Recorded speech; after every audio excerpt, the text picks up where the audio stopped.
আসসালামু আলাইকুম। আমার মনে হয় আমাদের বাংলাদেশের বর্তমান সরকার তারেক রহমান সাহেব কিছুটা তদারকির অভাব আছে।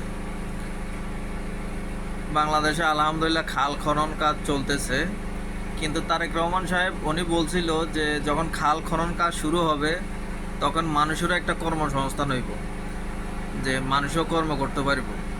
তার মানে প্রাকৃতিকভাবে হাতে, মানে ওমা কোদাল দিয়ে যেভাবে আর কি খাল খনন করা হয়, উনি ওইটাই ইঙ্গিত করছে। তো বাংলাদেশের ভৌগোলিক অবস্থা এমন সিস্টেম, সব জায়গায় ইনকিউবেটর মেশিন ঢুকে না, আর ঢুকতে হইলে মানুষের অনেক ক্ষয়ক্ষতি হয়। তো বর্তমানে এই খাল খনন কাজের টেন্ডারগুলা যে ঠিকাদারদেরকে দিছে, ওনারা মানুষের কোটি কোটি টাকা নষ্ট করতেছে। আপনার খাল পারে অনেক মানুষের খাস জমি আছে, অনেক মানুষ খাল পারে মানুষের নিজস্ব জমি আছে, অনেকের খাল পারে নারকেল গাছ আছে, সুপারি গাছ আছে, আম গাছ আছে, কাঁঠাল গাছ আছে, এরপরে কাঠ গাছ আছে। এখন কি করতেছে ঠিকাদাররা, এই যে ইনকিউবেটর ঢুকানোর জন্য বলতেছে যে খাল পারে যত গাছ আছে সব কাইটা ফলানোর জন্য। এখানে কোটি কোটি টাকা লোকসান হইতেছে সাধারণ মানুষের। একটা নারকেল গাছে বছরে কত টাকার ডাব বিক্রি হয়, কত টাকার নারকেল বিক্রি হয়। তো এগুলো তো আপনাদেরকে টেন্ডার দেওয়া হয়েছে যে কোদাল দিয়ে মানুষের যত কর্মসংস্থান হয়, যত মানুষ একটা দিয়ে আরেকটার কর্মসংস্থান হয়। আপনারা এখন যে জায়গা দিয়ে ইনকিউবেটর মেশিন ঢুকে না, আপনারা মানুষের ক্ষতি করি, মানুষের লোকসান করি, আপনারা ইনকিউবেটর মেশিন ঢুকাইতেছেন, ওইখান দিয়ে খাল খনন করতেছেন। এতে লাভের চেয়ে মানুষের ক্ষতিটা বেশি হইতেছে, কৃষকের এতে লাভের চেয়ে ক্ষতিটা বেশি হইতেছে।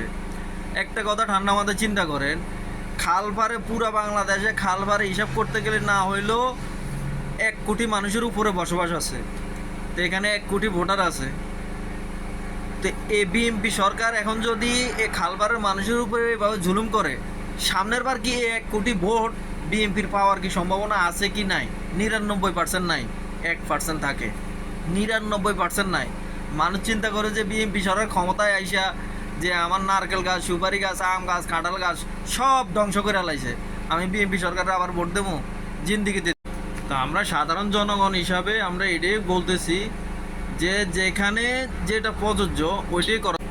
বর্তমান মন্ত্রী শহীদুদ্দিন চৌধুরী অ্যানি, আমাদের লক্ষ্মীপুরের পানি সম্পদ মন্ত্রী, ওনার কাছে আমরা আবেদন করতেছি, আপনারা দয়া করে এগুলো তদারকি করেন। দেখেন যে ঠিকাদারকে এই খালের টেন্ডারটা দিতেছেন, ওইখানে তো চুক্তি আছে, কথা আছে যে যেখানে ইনকিউবেটর ঢুকো ওইখানে ইনকিউবেটর দিয়ে মাটি তোলা হবে, বা যেখানে ইনকিউবেটর ঢোকার সিস্টেম নেই, মানুষের যাতে ক্ষতি না হয়, ওইখানে আপনার জনসংখ্যা লই, মানুষ লই, ওইখানে ওয়া কোদাল দিয়ে এগুলা সংস্কার করা হইব।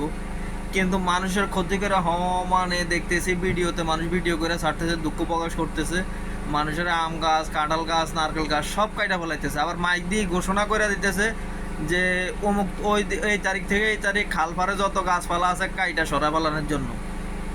আসলে কারোর কলিজা বা মনে দিব যে একটা ফল গাছ নিজের চোখে দেখে কাইটা ফেলানোর জন্য? দিব না। এতে হয় কি যে বিএনপির আরও বদনাম হয়, ভোট নষ্ট হয়, মাঠ খারাপ হয়।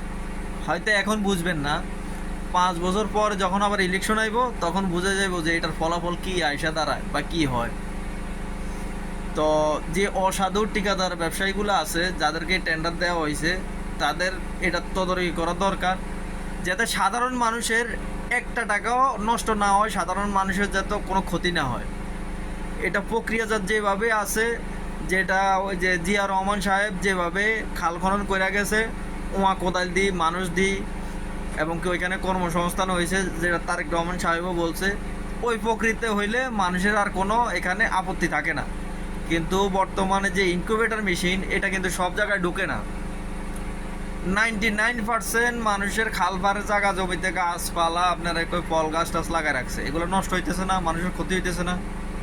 উন্নয়ন করতে যায়, যদি উন্নয়ন করে মানুষের জন্য, সাধারণ মানুষের জন্য, দেশের জনগণের জন্য, সেটাতে যদি আরও উল্টা কৃষকের, সাধারণ মানুষের লস হয়, তাহলে এই উন্নয়ন কী সাধারণ মানুষ মাইনা নেয়?